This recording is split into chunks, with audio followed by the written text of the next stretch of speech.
Hey there, I'm Ornella Hernandez with Web3 TV, and I'm at EthCC here in Paris. Joining me here, we have Aaron Kong from Osmosis Labs. How are you today, Aaron? Great, thanks for having me. Thanks for joining me. I wanted to learn a little bit more about what's going on in Osmosis and what priorities you guys are focusing on right now.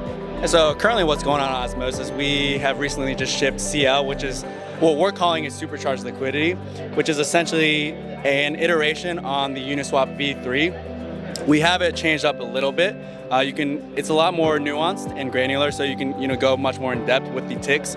And then on top of that, we have OsmoCon here in Paris on July 21st. That's tomorrow at 9 a.m. We're also going to have like a fun game show. We're inviting the Ethereum side to compete with the Cosmos side at a Jeopardy style game show. That's so fun. I feel like crypto needs more of that. Yeah, we really wanted something that's a little different. Usually these events are just panels and talks, and then booths are usually just empty.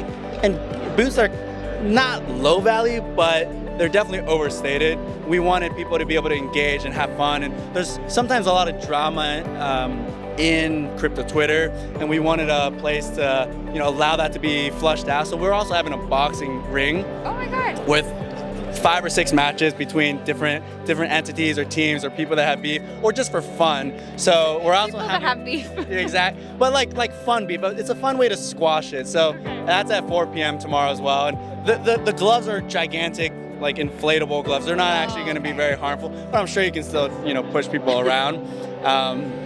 So yeah, we wanted to mix things up. Next year the idea is to do sumo wrestling, but so that's tomorrow. It's a little lower south, mid Paris as well. Okay. But yeah, so we'll have our ecosystem there and all the apps that are building on Osmosis and in the Cosmos ecosystem. And we've got probably like 30 or 40 speakers. It's a jam-packed day. Wait, that sounds so exciting. I want to go. You're welcome to come. Okay, thank you.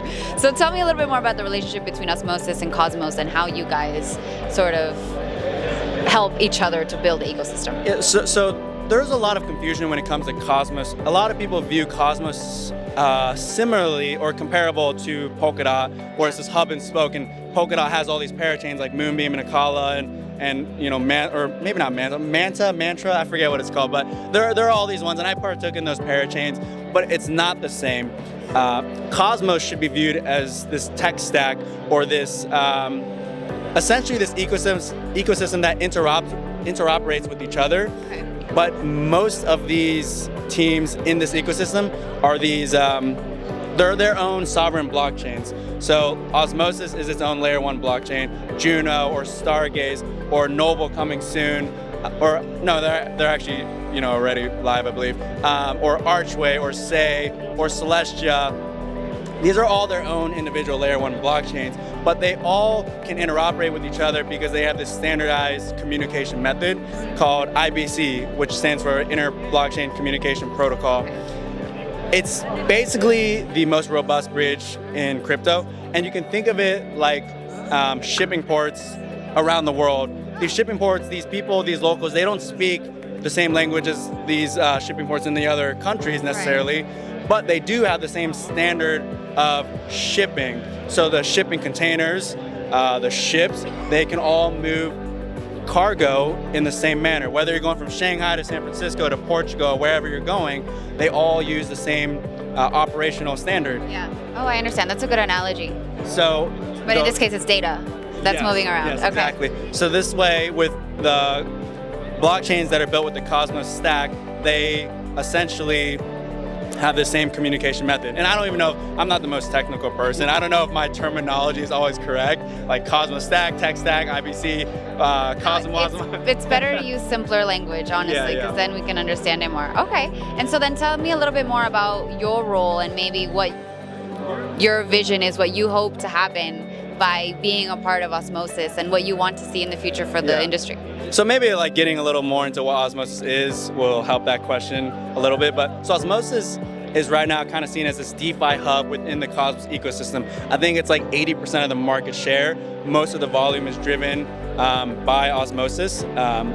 the entryway into the Cosmos ecosystem is also generally through Osmosis. So if you want to bridge your assets over, you bridge into Osmosis, and then you can explore and expand out into other ecosystems in the Cosmos. So if you want to come over from Ethereum, you generally go through Axelar or Wormhole coming soon, or Gravity Bridge, and then you go into Osmosis, you get whatever asset you want, and then you can go out from there. So let's say you want to get NFTs on Stargaze, which is the primary NFT platform, and most people from the Cosmos ecosystem want these NFTs called Bad Kids.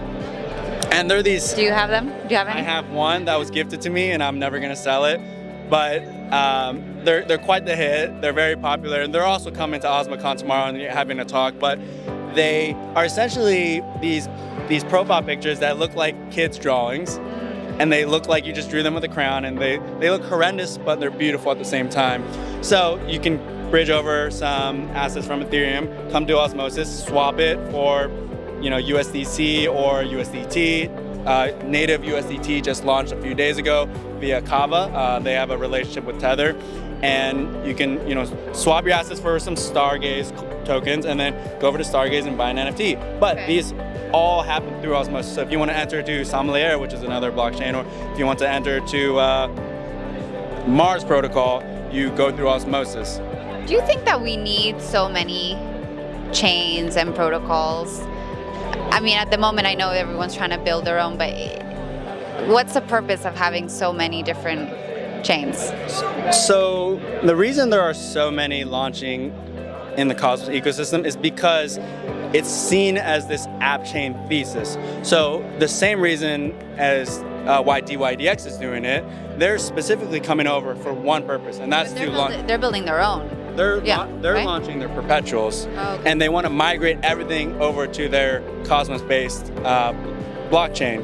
And the reason they want to do that is because they want the customizability. They want things to be a lot more fluid, and they want to make their own decisions. They don't want to necessarily be at the whim of another blockchain. So again, I'm not the most technical person. Do we need more or less? Maybe, maybe not.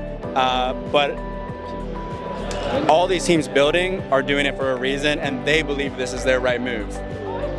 Okay, I see. And then what else excites you about the space? You mentioned NFTs. Do you like gaming? Like, what else about Web3 are you excited about? Web3 in general, and further out from Cosmos? Yeah.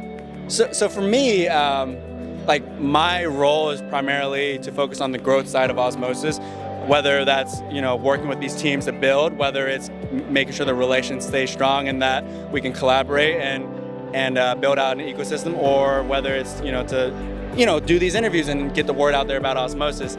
But my initial entry into crypto was because I was a big gamer, and I was a pro gamer, actually the same as Vitalik. He played World of Warcraft, and the reason he was so sold on crypto and blockchain and decentralized mechanisms is because his favorite class, the Warlock, had his favorite spell, which was the most overpowered spell in the video game probably. It's called Siphon Life, where essentially you click it and it just siphons life from another, whether it's an enemy or a mob, which is like a monster of battle, basically like a monster, like you're killing a pig or something and you want to, you siphon its life. So this ability was so overpowered in World of Warcraft, they nerfed it. However, when it's your character, that means that they took it away in the next upgrade, right? They took away that ability. They probably didn't remove the ability, they just nerfed it, which basically they reduced its power.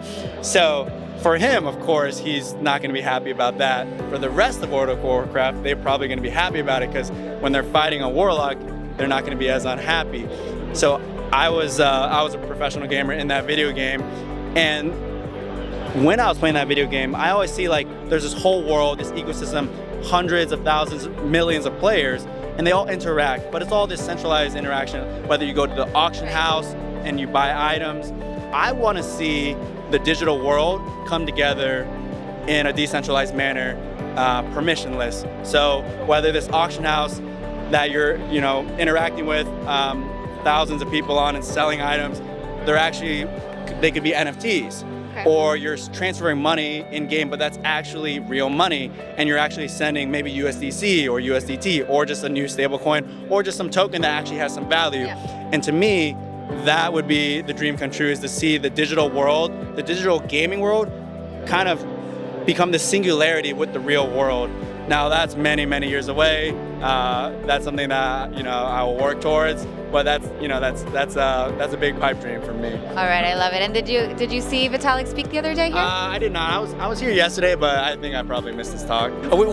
Sunny spoke here yesterday, so we came for that. Okay. Well, thank you so much for your time today. Thank you, Renelle.